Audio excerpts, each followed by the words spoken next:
മന്ത്രി വീണ ജോർജിനെതിരായ അക്രമത്തിൽ വ്യാപക പ്രതിഷേധവുമായി സിപിഎം നേതാക്കൾ തന്നെ പ്രകടനവുമായി തെരുവിലിറങ്ങി. ഈ അക്രമത്തിന് പകരം വീട്ടുമെന്ന മുന്നറിയിപ്പായിരുന്നു നേതാക്കൾ നൽകിയത്.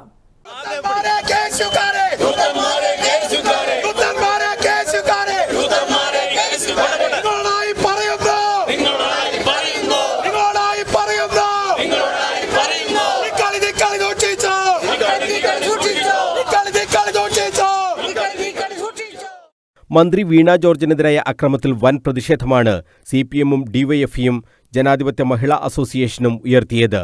നഗരത്തിൽ നേതാക്കൾ ഉൾപ്പെടെ അണിനിരന്ന പ്രകടനം നടന്നു.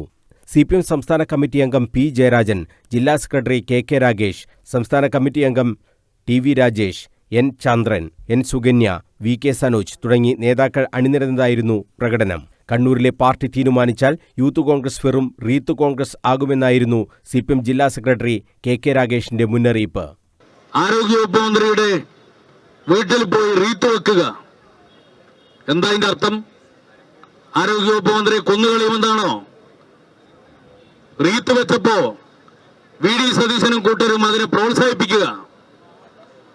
ഒരൽപ്പം ജനാധിപത്യപരമായിട്ടുള്ള മര്യാദ വല്ലതുണ്ടെങ്കിൽ ആ റീത്ത് വെച്ച സമരം തെറ്റാണെന്ന് പറയില്ലേ?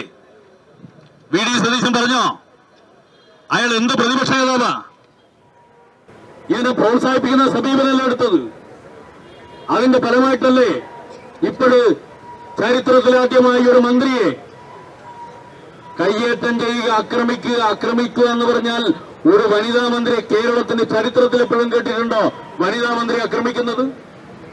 ഒരു കാര്യം ഉറപ്പിച്ചു പറഞ്ഞേക്കാം, ഈ കണ്ണൂർ ജില്ലയിലെ പാർട്ടി തീരുമാനിച്ചാൽ കണ്ണൂരിലെ യൂത്ത് കോൺഗ്രസ് വെറും റീത്ത് കോൺഗ്രസ് ആയി മാറുമെന്ന് മനസ്സിലായിക്കോളി. അതുകൊണ്ട് അമ്മാതിരി പണിയെടുത്ത് ഇങ്ങോട്ട് വരണ്ട. ഞങ്ങൾ തീരുമാനിച്ചാലേ നടക്കും. സെറ്റ് കാറ്റഗറി ഒരുക്കിയാലും മന്ത്രിയെ ആക്രമിച്ച കെഎസ്യുക്കാർക്ക് തിരിച്ചടി നേരിടേണ്ടി വരുമെന്ന് ഡിവൈഎഫ്ഐ ജില്ലാ പ്രസിഡന്റ് മുഹമ്മദ് അഫ്സലും പറഞ്ഞു. വനിതയായ ഒരു മന്ത്രിക്ക് നേരെ ഇത്രയും ക്രൂരമായ അക്രമം നേരിടേണ്ടി വന്നു എന്നത് ഏറെ ഗൗരവത്തോടുകൂടി സമൂഹം കാണണമെന്ന് സിപിഎം കേന്ദ്ര കമ്മിറ്റി അംഗം പി ശ്രീമതിയും പറഞ്ഞു. വിദ്യാർത്ഥികളാണ് എന്നൊന്നും പറഞ്ഞിട്ടൊന്നും കാര്യമില്ല. ക്രിമിനൽ മൈൻഡുള്ളവർ ഒരു അമ്മയെപ്പോലെ ചെറിയ പ്രായത്തിലുള്ള കുട്ടികളാണെങ്കിൽ അവരുടെ അത്രയും പ്രായമുള്ള മക്കൾ അവർക്കുണ്ട്. അങ്ങനെയുള്ള ഒരു മന്ത്രിക്ക് നേരെ ഈ രൂപത്തിൽ നേരിട്ട് ശാരീരികമായി ആക്രമിക്കുകയും എന്നിട്ട് സമൂഹത്തിന് മുൻപിൽ അവരെ കൊള്ളരുതാത്തവരാക്കി മാറ്റുകയും ചെയ്യുക എന്നുള്ള ഉദ്ദേശമാണ്. ഇത് അധിക്ഷേപാർഹമാണ്. അങ്ങേയറ്റം നമ്മൾ ഈ സമൂഹത്തിനകത്ത് രാഷ്ട്രീയം നോക്കിയിട്ട് പ്രതികരിക്കേണ്ടത് ഒരു വിഷയമല്ലിത്. കേരളീയ സമൂഹമാകെ ഒറ്റക്കെട്ടായിട്ട് ഇത്തരം സംഭവങ്ങളിൽ പ്രതികരിക്കുകയും പ്രതിഷേധിക്കുകയും വേണം, അല്ലാതെ ഇടതുപക്ഷത്തുള്ളവർ മാത്രമല്ല. കണ്ണൂർ ജില്ലയിൽ ആകെ പ്രതിഷേധ പ്രകടനങ്ങൾ നടന്നു. സിപിഎം, ഡിവൈഎഫ്ഐ, എസ്എഫ്ഐ, മഹിളാ അസോസിയേഷൻ പ്രവർത്തകരാണ് പ്രതിഷേധവുമായി രംഗത്തിറങ്ങിയത്. News bureau, Kannur.